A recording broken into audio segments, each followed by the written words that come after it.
In today's conversation, we'll be digging into a pretty exciting topic, especially in a job market like today, where it's increasingly difficult to break into some of these industries. But I'm really excited to introduce three colleagues of mine, Tanaka Chikosi, Yinshan Lo, and Monique Malcolm Hayes. So my name is Tanaka Chikosi. So I graduated from Wharton with my MBA in 2020. For the last 4 years, I've been working at Google, primarily in a strategy and operations role in the digital ads side of the business. Yeah, hi everyone. I'm Yinshan. I'm from Singapore, and post MBA, I did my MBA at Cambridge actually.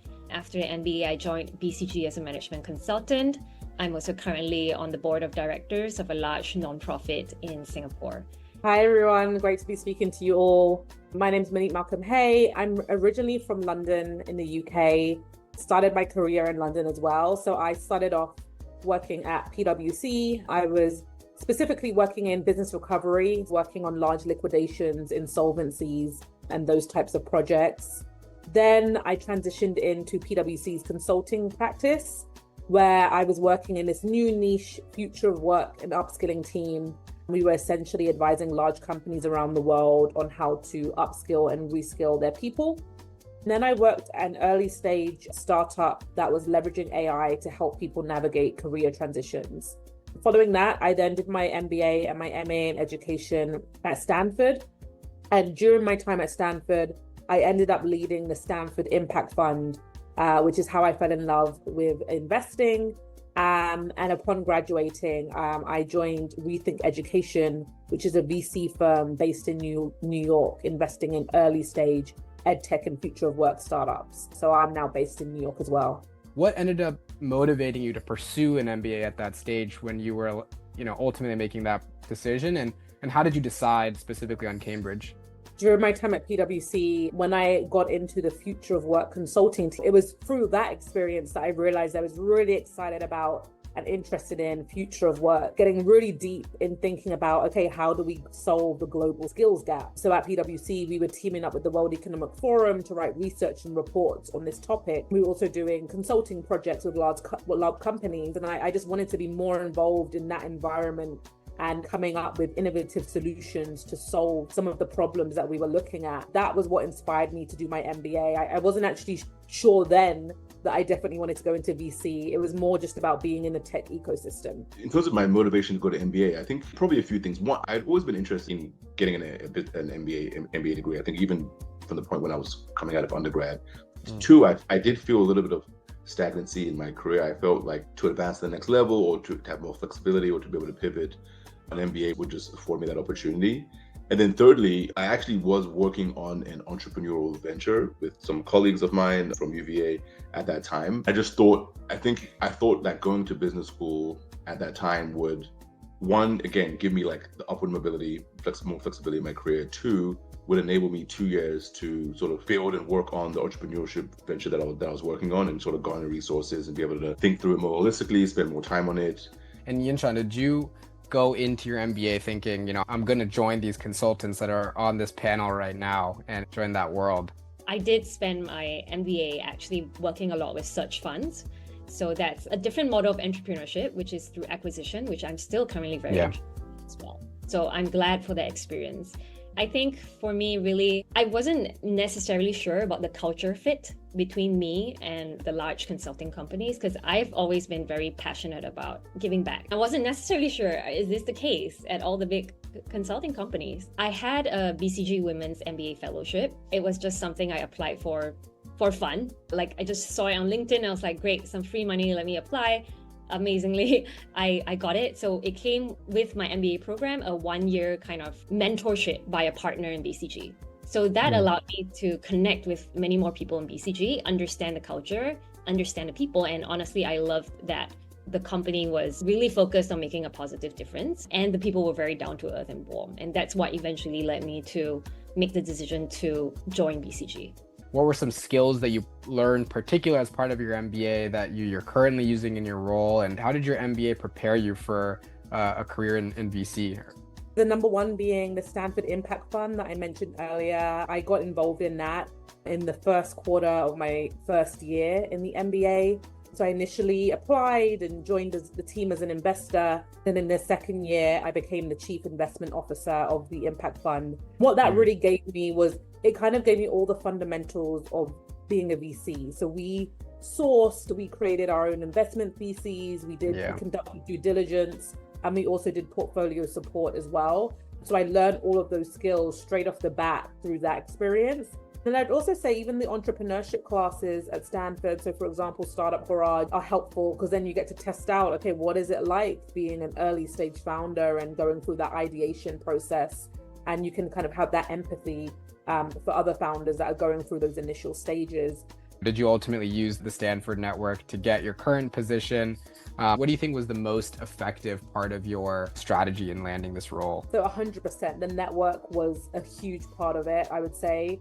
And so the way I can kind of bring that to light is those 5 VC internships I mentioned. I feel like with VC, like one of the most important things is just breaking in and getting some experience, and then you can always use that experience to bounce to other things. Now, how did you ultimately land those roles? Like, what was it about your MBA that prepared you to make this pivot into the space, or was it just kind of learning on the field while you're doing your internships? I think for me, what was helpful is there's actually within Google itself, there's a group of Wharton alumni that proactively set up coffee chats around recruiting time for both interns and for first years who want to have internships, as well as second years who want full-time jobs, around like, okay, what do you think, what do you want to apply for? What are some strategy stuff you get in? How do we tweak and improve your resume? So I definitely took advantage of that, attended a couple coffee chats. So I think that probably helped in terms of landing an initial interview. And then even through the process, I had like 1 or 2 mentors at Google who helped me with like what to expect from the interview process, what to emphasize, how long will it take, like just sort of putting you at ease about going through that process and what to expect. I probably learned a little bit, I probably did some SQL stuff. I probably, learned a little bit here or there about finance or different things that are helping me in my role. There was less specific classroom things that I learned. I think the general MBA experience where you have to work in teams constantly, whether that be in the classroom, for instance, I was the chair of the Africa conference that Wharton puts on every year. And you're essentially managing a team for 6 months. You're raising funds, you work cross-functionally, you're working your leadership skills, you're collaborating, you're working with stakeholders, external, internal.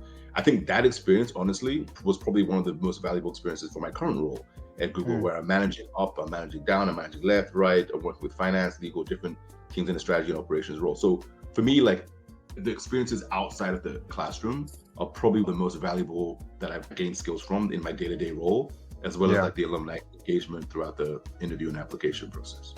What were some like challenges that you had in trying to get that internship? Was it difficult for you to make that pivot, to tell your story in a way that was appealing to a recruiter in big tech? How did your MBA experience or what have you help you navigate any pushback that might have happened? The name of the game is getting some of the experience or getting exposure to what you want to do before you sort of apply to that main job that you want. So I think in my case, I was a little bit fortunate because I had worked at a tech company, a startup, coming into business school. Then also in my first semester, I saw like literally online through one of these job boards an in-semester opportunity to work at Lenovo. It looked interesting, it was corporate strategy. I was like, obviously I'm a business school student, so I'm not getting paid. So that was also a part of the aspect of wanting to apply for that. I feel like the biggest challenge I see especially when it comes to Google, is folks pivoting from something like it's almost like a 2-step dance. Like if you want to end up in your second year at Google, you may say, hey, okay, I may not be able to get the ideal internship that I want at Google, but if I want to do that after my second year, what is the stepping stone that I need in order to get there? It may be working for a startup like in the semester, during the school year, during the internship. So I think sort of mapping that out, and also trying to identify other alumni who've made that journey before or who've made that pivot and see what they did. Did you run into obstacles when you were going through your first couple go-arounds at these internships? And, what were some things that you did to like circumvent those obstacles that came your way?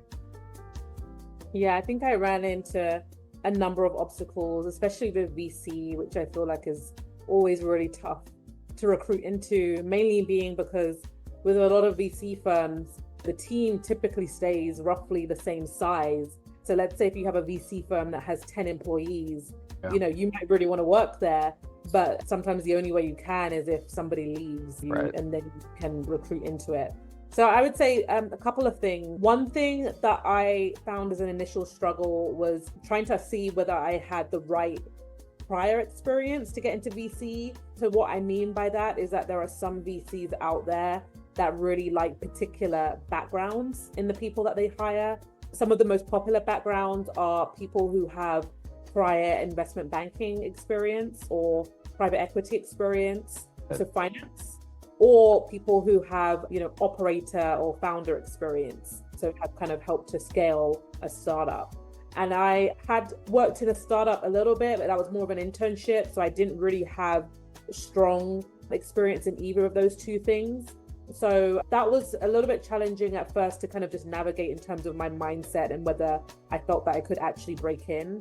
But what I found was that, yes, there are some VC firms that do like those backgrounds, but there are many who are much more open to that.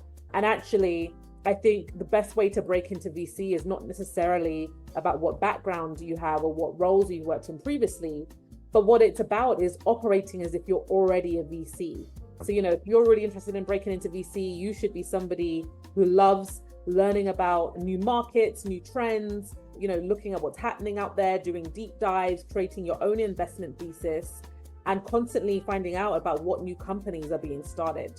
And actually, if you attack it in that way and you already operate as a VC, when you get to the interview process or even just to meeting VCs, you will really impress. That will really impress them. Was it challenging to break in, and what were things that you had to do to kind of hustle your way through it? Probably a 1 year experience is pretty different from the 2 years where you have many opportunities for internships. For the 1 year MBA, actually, the one thing that most people don't know about is that the MBB recruitment process actually starts at the end of the first semester.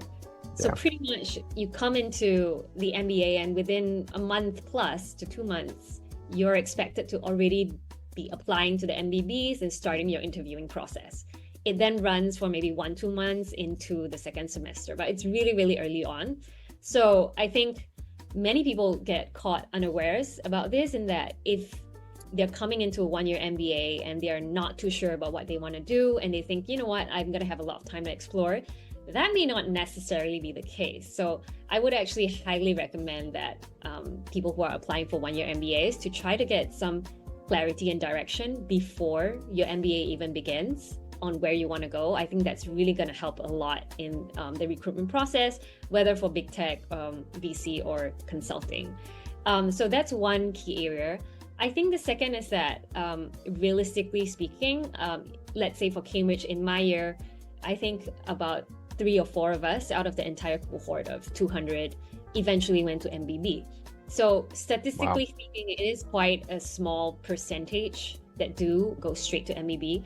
That said, I have classmates and also colleagues now at BCG who took a slightly different path, where after MBA, maybe they didn't get into MBB directly, but they went to another consulting firm, maybe like a boutique healthcare consulting firm or the other large consulting companies, and then transitioning into MBB. So that's also an option for MBAs who may not necessarily get into MBB directly. So a large thing is, actually really starting early in the prep. I found that many of my classmates were busy. It's kind of hard to juggle the amount of academic work and coursework that you have to do, as well as the recruitment process. For someone who's interested in your industry and is applying to their MBA right now, what is the one piece of advice that you'd like to share with them? I think understanding why, having clarity on why you want to do the MBA, I think is just probably the most important thing. And just being able to clearly articulate that both in your essays and verbally for the interviews, I think honestly is the most important thing. So spending some time reflecting on why you want to do the MBA and what you believe you will gain from it to accelerate you or advance you to what you want to do afterwards, I think is probably the most important thing. For me, it was really like volume, like really trying to speak to as many different people as possible. And the reason I say that is because everyone says something slightly different. Everyone has a different perspective and different pieces of advice. Well, I would say your attitude determines your altitude in the MBA. So stay positive. I think at times it can feel overwhelming with just how many things you have to juggle. That's So it'll be great to not feel like you have to be a perfectionist. especially regarding maybe your academics. Be clear on kind of what you're hoping to achieve out of the MBA and just focus more on that. The rest, I think, can take care of itself. Thank you all so much for coming.